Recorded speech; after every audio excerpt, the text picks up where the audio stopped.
Guys, तो कैसे आप लोग। तो चलिए शुरू करते हैं बैंक निफ्टी की और निफ्टी फिफ्टी का एनालिसिस। इसमें हम 3 कंडीशन डिस्कस करेंगे कल के लिए, फ्लैट के लिए, गैप अप के लिए और गैप डाउन के लिए। तो चलिए शुरू करते हैं हम फ्लैट के साथ। अगर देखो बैंक निफ्टी यहाँ पे फ्लैट खुलती है, सीधा ही ऊपर जाती है, इस लाइन को क्रॉस करती है जो कि लाइन है 39,487 की लाइन, मतलब 39,500 की। तो हम यहाँ इस लाइन तक के एक टारगेट ले सकते हैं। छोटा सा एक ट्रेड यहाँ पर हो सकता है 39,628 के आसपास। तो उसी के साथ अगर देखो फ्लैट खुलती है, इस लाइन को अगर ब्रेक करती है, इस स्विंग को अगर ब्रेक करती है, तो हम इस स्विंग तक एक टारगेट ले सकते हैं। यहाँ भी हम ट्रेड ले सकते हैं सेलिंग के लिए। तो अगर देखो फ्लैट खुलते है ऊपर जाती है तो हम ऊपर का ट्रेड लेंगे, और नीचे आती है तो हम नीचे का ट्रेड लेंगे। सिंपल। सो अगर देखो अभी डिस्कस कर लेते हैं हम गैप अप के लिए। तो देखो अगर गैप अप यहाँ कहीं पर खुलती है और सीधा ही ऊपर जाती है इस लाइन के आसपास, जो कि बहुत ही स्ट्रॉन्ग रेजिस्टेंस लेवल है, मैं आपको बता देता हूँ। देखो यहाँ से जो स्ट्रॉन्ग रेजिस्टेंस, ये जो कैंडल एक स्ट्रॉन्ग रेजिस्टेंस कैंडल बनी, बहुत ही स्ट्रॉन्ग रेजिस्टेंस, बहुत ही स्ट्रॉन्ग कैंडल है ये। रेजिस्टेंस हो सकती है ये जो लाइन। उसके साथ देखो बायर्स ने आज फिर से ट्राई किया ऊपर जाने के लिए, लेकिन यहाँ इस लाइन के आसपास फिर से एक रिजेक्शन आया और यहाँ से स्ट्रॉन्ग सेलिंग आई, मतलब एक स्ट्रॉन्ग रेजिस्टेंस एरिया है। उसी के साथ अगर मैं आपको 1 आवर टाइम फ्रेम में जाकर दिखाऊँ,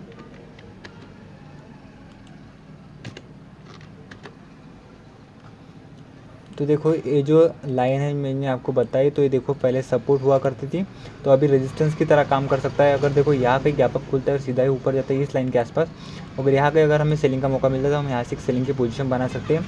इसके पीछे के 2 रीज़न मैंने आपको बताया, एक तो स्ट्रॉन्ग रेजिस्टेंस की तरह एक्ट कर सकता है।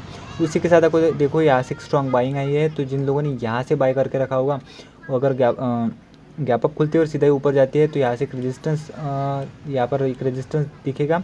तो यहाँ पर जितने भी यहाँ से जिन्होंने भी यहाँ से बाइंग की है, वो अपना यहाँ पर प्रॉफिट बुक कर सकते हैं। तो ऐसे हमें एक सेलिंग की अपॉर्चुनिटी मिल सकती है। तो ये हो गई गैप अप के लिए। अब डिस्कस कर लेते हैं हम गैप डाउन के लिए।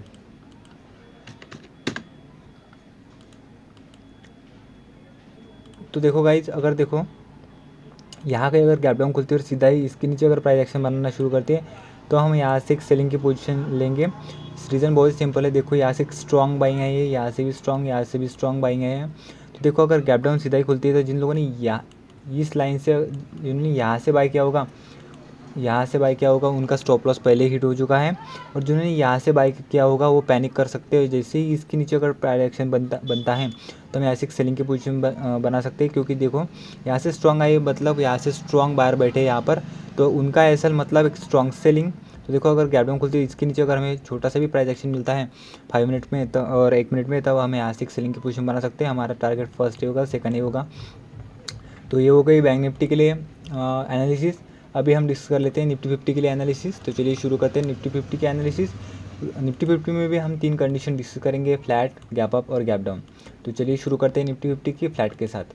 तो देखो अगर निफ्टी 50 यहाँ कहीं फ्लैट खुलती है, इस जोन के आसपास अगर फ्लैट खुलती है और सीधा ही ऊपर जाती है, तब हम कोई भी ट्रेड नहीं लेंगे।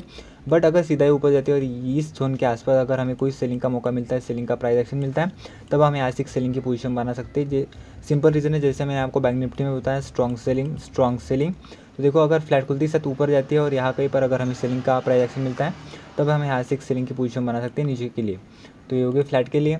और देखो अगर फ्लैट खुलती साथ इसके नीचे अगर ट्रेड करना शुरू करते हैं, प्राइस एक्शन बनाती है, तो यहाँ पर भी हम सेलिंग की पोजीशन बनाएंगे। क्योंकि स्ट्रॉन्ग मार्केट का जो ट्रेंड है, मेजर ट्रेंड है, वो डाउन ट्रेंड है। आप डेली टाइम फ्रेम में जाए तो आपको पता चल जाएगा, और स्मॉल ट्रेंड भी डाउन ट्रेंड है। तो देखो अगर फ्लैट खुलती साथ अगर इसके नीचे अगर ट्रेड करना शुरू करते हैं, तो हम यहाँ से एक सेलिंग की पोजीशन बना सकते हैं। चलिए अभी डिस्कस कर लेते हैं हम गैप अप के लिए। अगर देखो यहाँ कहीं अगर गैप अप खुलता है, सीधा ही ऊपर जाता है और इस जोन के आसपास अगर हमें कोई भी सेलिंग का सिनेरियो मिलता है, तो हम यहाँ से एक सेलिंग की पोजीशन बना सकते हैं। क्योंकि देखो स्ट्रॉन्ग सेलिंग, और दूसरा मुझे ये नहीं लगता कोई और रीज़न चाहिए। देखो यहाँ पर एक स्ट्रॉन्ग सेलर बैठे है इस लाइन के आसपास। जैसे ही ऊपर जाने की कोशिश करेगा, सेलर एक्टिवेट होंगे और मार्केट को नीचे ले आएंगे। तो देखो अगर गैप अप खुलती है और इस जोन के आसपास अगर हमें सेलिंग का मौका मिलता है, यहाँ से सेलिंग का प्राइस एक्शन मिलता है, तो हमें यहाँ से सेलिंग की पोजीशन बना सकते हैं। उसके साथ देखो अगर गैप डाउन यहीं पर गैप डाउन खुलती है, तो हम देखेंगे पहले प्रॉफिट बुकिंग होती है। जिन्होंने यहाँ से सेल करके रखा हुआ, यहाँ से सेल करके रखा हुआ, वो अपनी प्रॉफिट बुकिंग करते हैं यहाँ। और फिर अगर हमें डाउन साइड का प्राइस एक्शन मिलता है, तो हम यहाँ से सेलिंग की भी पोजीशन बना सकते हैं। देखो अगर गैप डाउन खुली, फर्स्ट प्रॉफिट बुकिंग हो सकती है, अगर डाउन साइड का प्राइस एक्शन मिलता है, तो हम यहाँ से एक सेलिंग की पोजीशन बना सकते हैं। तो ये हो गई निफ्टी 50 के लिए और बैंक निफ्टी के लिए analysis. Hope all of you are enjoying this video and learn lots of thing. if you like this video, please hit the like button and subscribe my channel. Thank you.